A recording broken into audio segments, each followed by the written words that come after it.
Bienvenidos al servicio de adoración de Dios del primer día de la semana. El día de hoy, aquí en los Estados Unidos, es el Día de los Padres y se celebra. Pues el día de hoy también es el día de nuestro Padre Celestial. Es el primer día de la semana y nos reunimos para servirle y adorarle, para reconocer su poder, para reconocer que a través de su amor, Él nos ha mandado a su Hijo para que Él muera por nosotros y pague el precio de nuestro pecado. Pero el día de hoy, nuestro tema del día de hoy es una pregunta. ¿Puedo tener esperanza en este mundo confundido? Y es una pregunta que muchos se hacen. ¿Será posible que pueda haber esperanza en este mundo pervertido, confundido? Los ateos y los agnósticos dicen que no. Tenemos este agnóstico inglés llamado Bertrand Russell, que dice así. Él dice: la vida del hombre es una marcha larga en la noche. En esta marcha el hombre está rodeado por enemigos invisibles y es torturado por el cansancio y el dolor.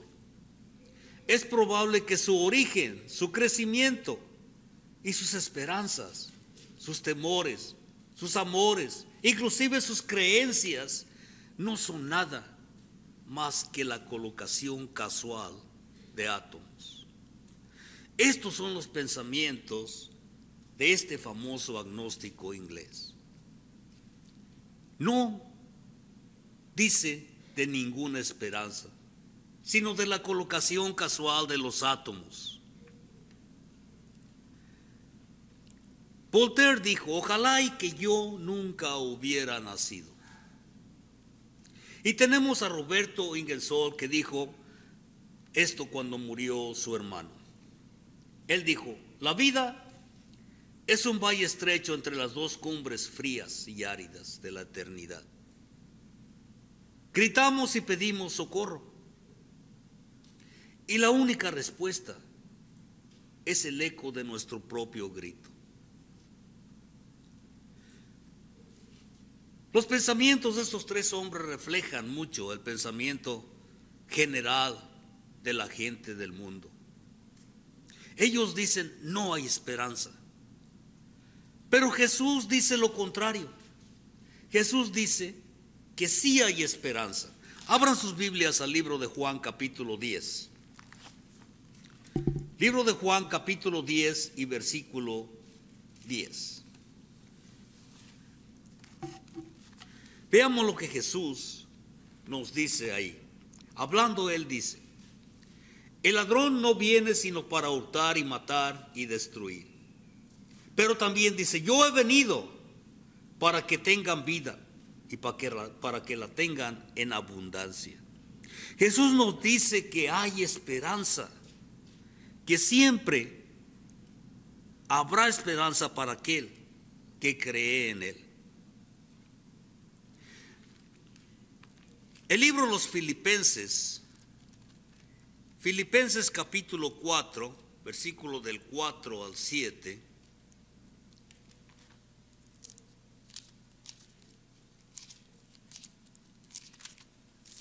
Filipenses capítulo 4, versículo del 4 al 7 nos dice así: regocijaos en el Señor siempre. Otra vez digo, regocijaos. Vuestra gentileza sea conocida de todos los hombres. El Señor está cerca. Por nada estéis afanosos, sino sean conocidas vuestras peticiones delante de Dios en toda oración y ruego con acción de gracias. Y la paz de Dios, que sobrepasa todo este entendimiento, guardará vuestros corazones y vuestros pensamientos. ¿En quién? En Cristo Jesús. Sí, no podemos entender cómo es posible que el mundo esté tan confundido que sienta que no hay esperanza para ellos. sí dice que Dios guardará nuestros corazones y nuestros pensamientos en Cristo Jesús, pues Él es nuestra esperanza. Pero podemos creer en lo que no hemos visto. Y es una pregunta que siempre estará en nuestra mente. Nosotros no estuvimos en el tiempo de Jesús. Nosotros no lo vimos con nuestros propios ojos. Podemos creer en Jesús sin haberlo visto. Aquí vemos el contraste de la perspectiva entre aquellos que creen que todas las cosas del mundo es la colocación de átomos, y de aquellos que creen que Jesús nos da un propósito y una esperanza en este mundo tan confundido. La felicidad y la esperanza que Cristo nos da contrasta cabalmente con el aumento de desilusión y frustración que existe en este mundo incrédulo. La futilidad del agnosticismo, en contraste con el propósito que ofrece Jesús. Esto exige una investigación rigurosa de cada parte de un individuo honesto, alguien que quiere encontrar la verdad, una investigación de la evidencia que apoya la existencia de Dios, una evidencia que apoye no solamente la existencia de Dios, sino las enseñanzas de Jesús para poder obtener la felicidad, esa felicidad que Jesús ofrece. Pero es necesario llegar a creer en Él, pero no a base de las tradiciones mundanas, ni a base de las emociones, sino a base de su palabra. Romanos capítulo 10 y versículo 17. Romanos capítulo 10, versículos 17. El apóstol Pablo, escribiendo a los romanos, les dice esto: así que la fe es por el oír, y el oír por la palabra de Dios. Es necesario creer en Cristo a través de su palabra. Pues aquí en los Romanos capítulo 10 nos dice que viene la fe por oír, y el oír la palabra de Dios. La única fe verdadera es la que proviene de oír esa palabra, la palabra de Dios. No sería verdadera si basamos nuestra fe en tradiciones o en nuestras propias emociones. Vemos que la Biblia nos presenta con evidencias una investigación de las enseñanzas básicas de Jesús, y nos da la confiabilidad del testimonio que tenemos acerca de Él. La pregunta sigue en pie: ¿cómo es posible creer en Jesús si no le vimos, si no le oímos hablar personalmente? Podemos creer en algo que no hemos visto.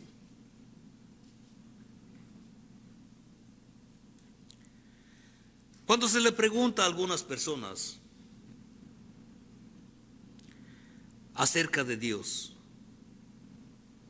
algunos contestan que es imposible creer en lo que no se ha visto.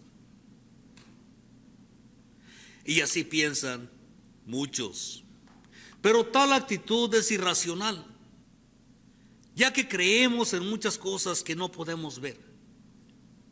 Pondremos un ejemplo. ¿Cuántos crímenes son cometidos en frente del juez o el jurado? Casi ninguno. Entonces, ¿cómo puede el jurado llegar a creer en algo como los detalles de un crimen cuando no lo han visto con sus propios ojos? ¿Cómo es posible que ellos crean en esto y puedan dar un juicio justo? Y la contestación es fácil. La contestación es esta: creen y juzgan a base del testimonio de testigos. Un juicio es una investigación de la confiabilidad del testimonio de testigos, la cual se determina a través de preguntas y examinaciones. El testimonio de un testigo confiable puede ser creído. Y de esa manera, el jurado o el juez puede dar un juicio justo, aunque no haya visto el crimen con sus propios ojos.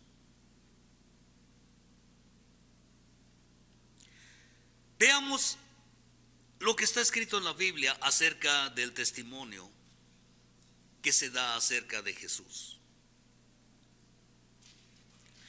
Hoy en día no podemos ver personalmente a Jesús, no podemos ver sus milagros, pero tenemos en la Biblia mucha documentación de sus obras que fueron escritas por medio de testigos oculares, por medio de estos testigos que vieron lo que sucedía.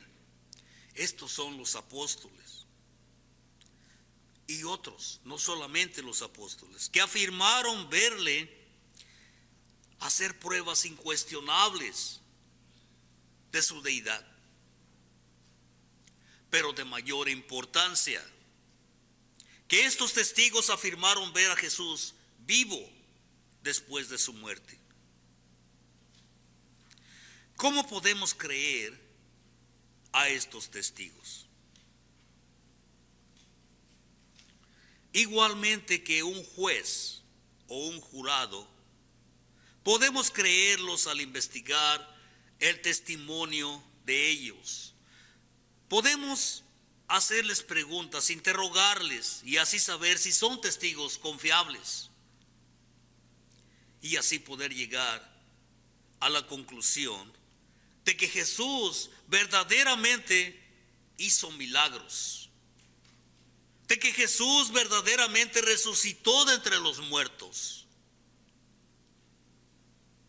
Y a base de este testimonio escrito en el Nuevo Testamento, hombres y mujeres inteligentes y racionales pueden llegar a creer hoy en día en Jesús, creer que Él es Dios, creer que Él vino a morir por nuestros pecados. Los apóstoles y otros testigos testificaron con mucho valor haber sido testigos oculares de los milagros de Jesús. Y no solamente de los milagros, sino también de su resurrección.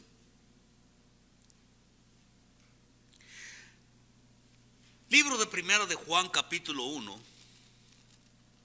Primera de Juan, capítulo 1, versículo del 1 al 3.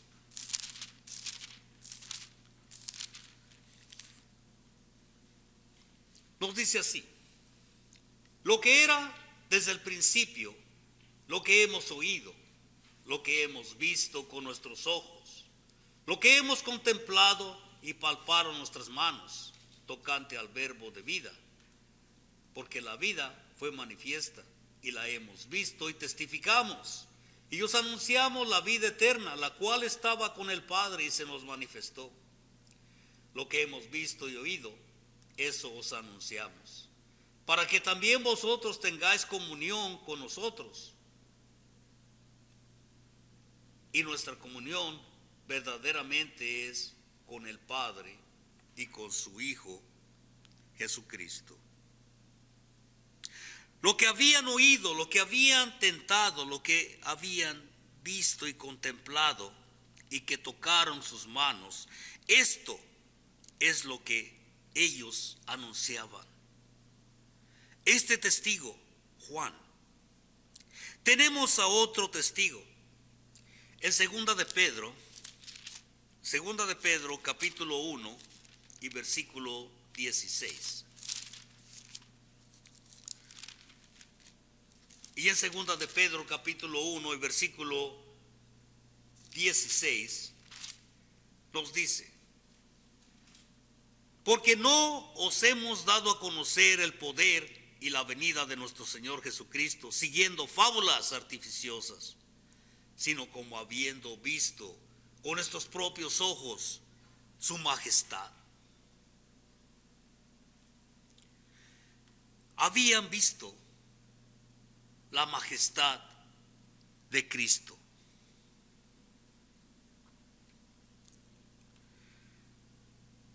¿Cómo la habían visto?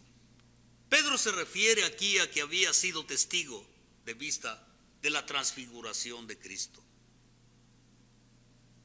Este acontecimiento confirmó la verdad de la profecía del Antiguo Testamento y les dio una mayor seguridad desde el punto de vista personal y humano.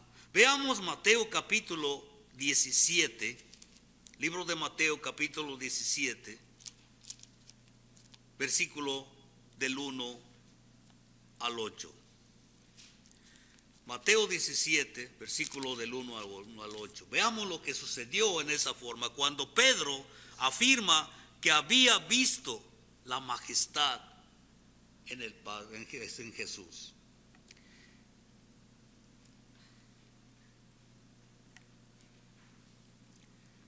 Dice así: 6 días después, Jesús tomó a Pedro y a Jacobo y a Juan su hermano y los llevó aparte a un monte alto y se transfiguró delante de ellos y resplandeció su rostro como el sol y sus vestidos se hicieron blancos como la luz.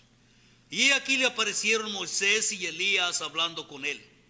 Entonces Pedro dijo a Jesús: Señor, bueno, es para nosotros que estemos aquí. Si quieres, hagamos aquí 3 enramadas, una para ti, otra para Moisés, otra para Elías.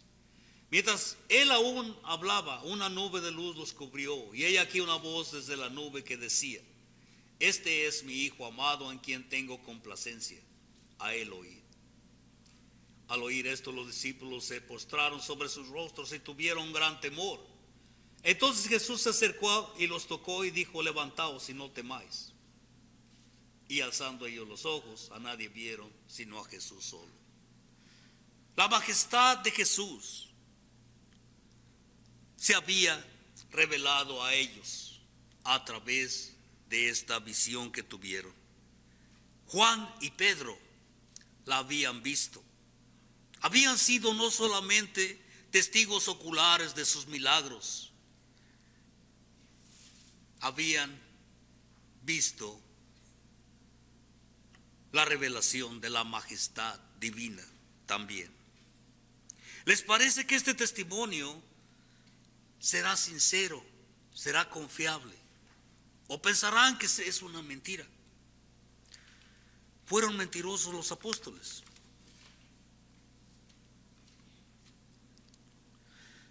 Las siguientes razones sostienen el testimonio de los apóstoles y otros testigos que afirmaron ver los milagros de Jesús y su resurrección.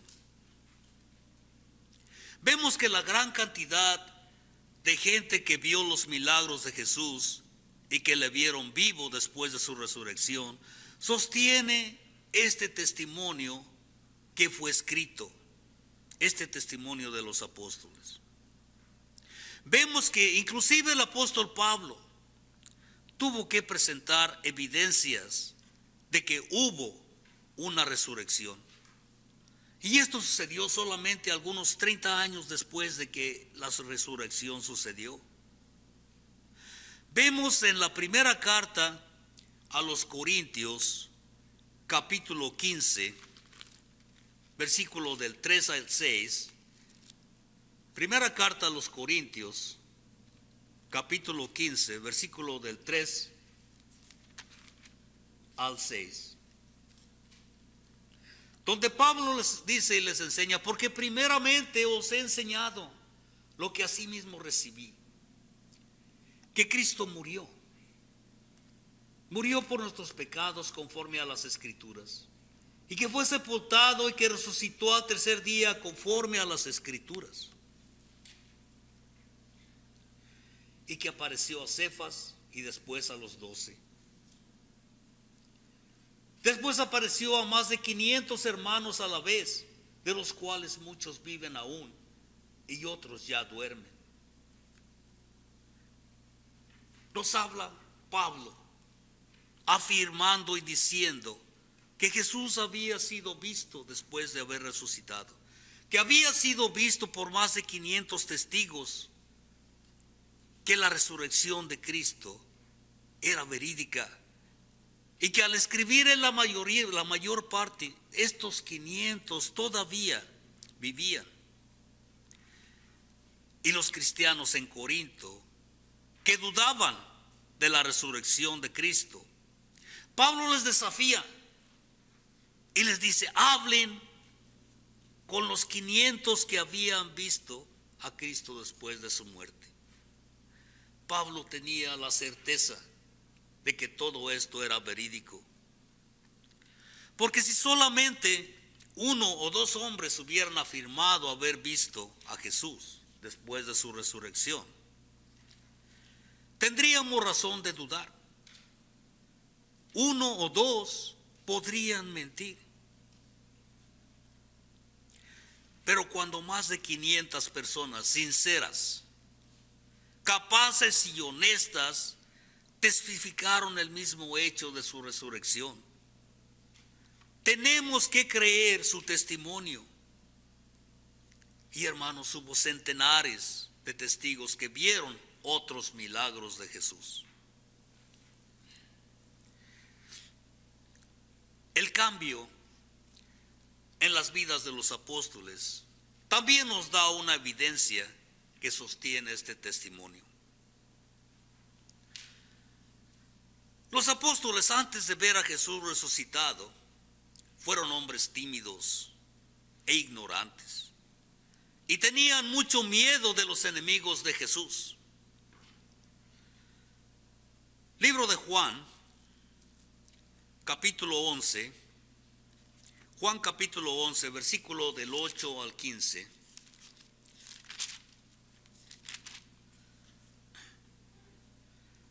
Juan nos dice así, versículo del 8 al 15. Le dijeron los discípulos: Rabí, ahora procuraban los judíos apedrearle y otra vez vas allá. Respondió Jesús: ¿no tiene el día 12 horas? El que anda de día no tropieza porque ve la luz de este mundo, pero el que anda de noche tropieza porque no hay luz en él. Dicho esto, les dijo: después, nuestro amigo Lázaro duerme, mas voy para despertarle. Dijeron entonces sus discípulos: Señor, si duerme sanará. Pero Jesús decía esto de la muerte de Lázaro, y ellos pensaron que hablaba de reposar o del sueño. Entonces Jesús les dijo claramente: Lázaro ha muerto. Y me alegro por vosotros de no haber estado allí para que creáis, mas vamos a él.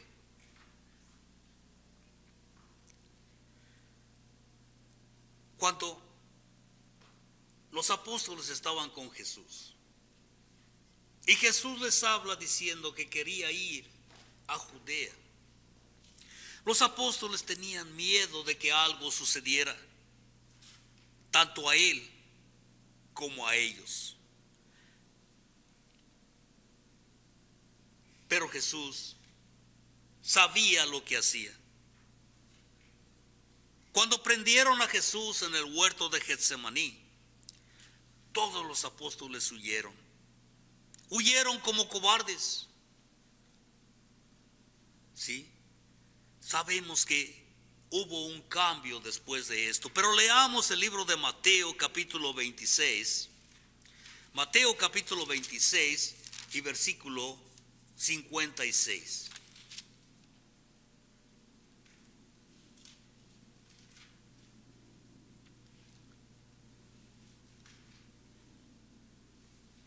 El día de la traición, el día en que Jesús fue entregado, En el versículo 56 nos dice que más todo esto sucede para que se cumplan las escrituras de los profetas. Y el final del versículo nos dice lo que los apóstoles hicieron. Dice entonces todos los discípulos dejándole huyeron. Cuando prendieron a Jesús, todos huyeron porque tuvieron miedo. Pero después de la resurrección de Jesús, fueron hombres diferentes, hombres atrevidos y valientes frente a sus enemigos. Y tenemos el récord en el libro de los Hechos, capítulo 4. Hechos, capítulo 4 y versículo 13. Hechos capítulo 4 versículo 13, donde dice: entonces viendo el denuedo de Pedro y de Juan, y sabiendo que eran hombres sin letras y del vulgo, se maravillaban y le reconocían que habían estado con Jesús. El denuedo de Pedro y de Juan al hablar de Jesús no tenían más miedo, proclamaron con audacia el evangelio y a fin de cuentas tuvieron ganas de morir por Cristo. Ya no tenían ese miedo. El cambio de ellos, el cambio de aquellos hombres es otra evidencia de que no estaban viviendo una mentira. Pero tal vez la evidencia más fuerte sobre la veracidad del testimonio apostólico es que ellos no tenían nada que ganar con su afirmación. Cuando una persona es mentirosa, tiene una razón al mentir. Pero ¿qué motivo habrían tenido los apóstoles para mentir? ¿Qué ganaron por testificar que Jesús había resucitado de entre los muertos? ¿Recibieron popularidad o dinero? Al contrario, aparentemente todos los apóstoles, con excepción de Juan, fueron muertos a causa de ese testimonio. Le preguntaré, ¿mentiría usted si supiera que iba a recibir la tortura y la muerte por hacer tal cosa? La idea es absurda. Ningún hombre moriría por una mentira. Sí, los apóstoles fueron torturados y muertos por testificar haber visto a Jesús vivo después de su muerte. Pero ellos no murieron por una mentira. ¿Podremos creer en Jesús?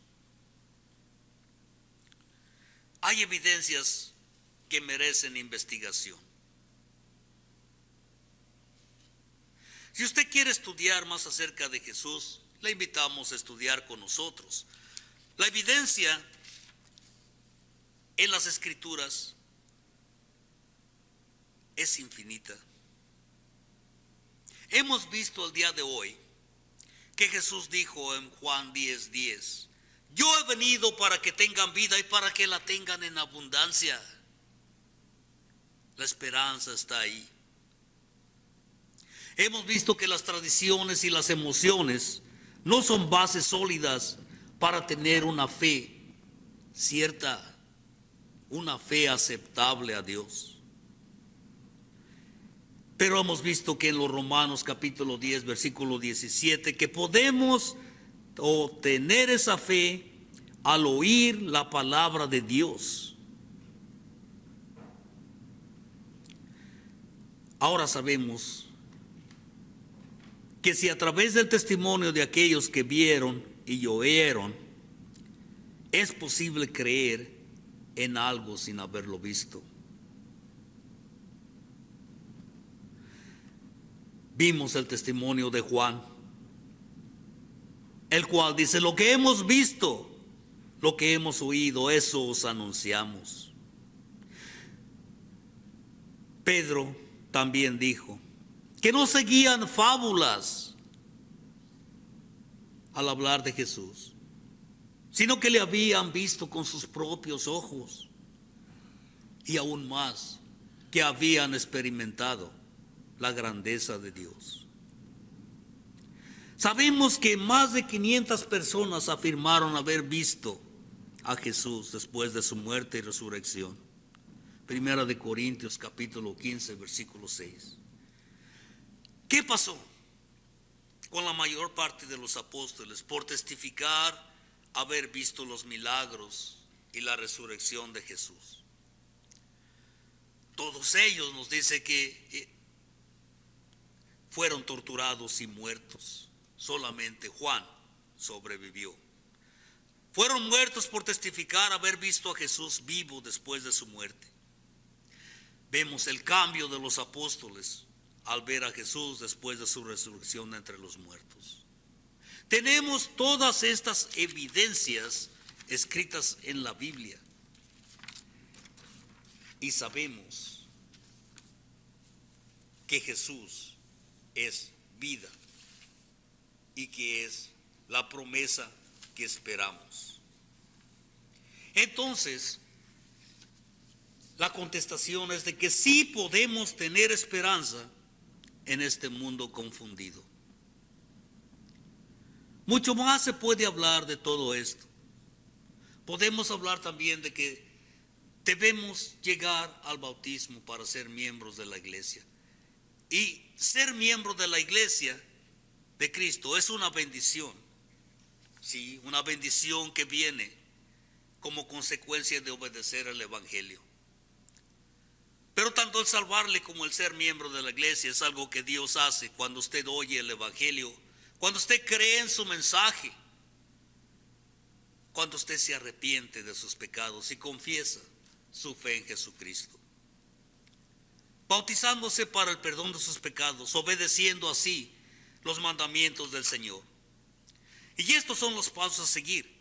Estas son las instrucciones del Señor de acuerdo a su palabra.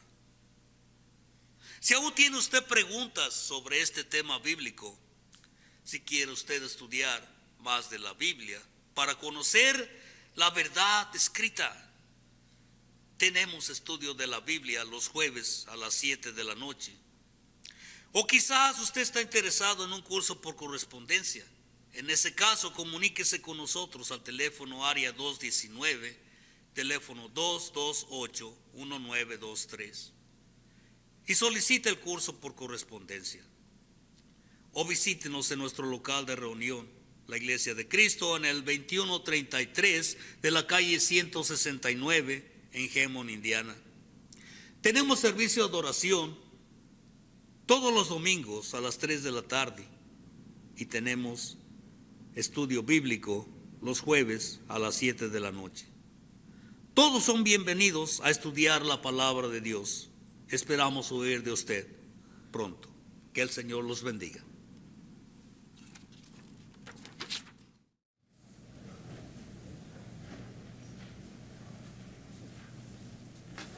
Una